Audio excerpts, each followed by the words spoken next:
আসসালামু আলাইকুম গাইস, আমি এখন ছোট মাছ রান্না করব। কাকচি কি এটা? কাচকি মাছ তাই না? শকুন খুরকি মানে এটাকে কাচকি মাছই বলা হয়। এই যে এখানে আমি পেঁয়াজ দিয়ে দিয়েছি। এটা রান্না করব হচ্ছে যে পালং শাক দিয়ে। পেঁয়াজ কেটে দিয়েছি, মরিচ কেটে দিয়েছি কুচি কুচি করে। আর এই বাটা কষার মধ্যে আছে হচ্ছে আদা, জিরা, রসুন বাটা আছে। এখন আমি যে লবণ দেব হলো মরিচের গুঁড়া, একটু একটু ঝাল খাওয়া হয় আমাদের বেশি, তাই একটু দিলাম, বেশি করে দিলাম। এই যে হলুদ দিয়ে দিলাম।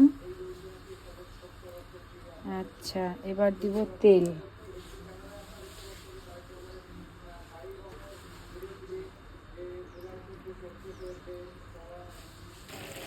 এই যে আমার রান্না কমপ্লিট। ছোট মাছের চটচটি হয়ে গেল।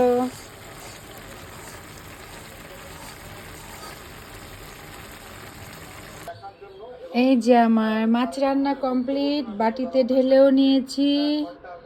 একেবারে কমপ্লিট হয়ে গেল রান্না। এখন আমরা খাওয়া দাওয়া করবো।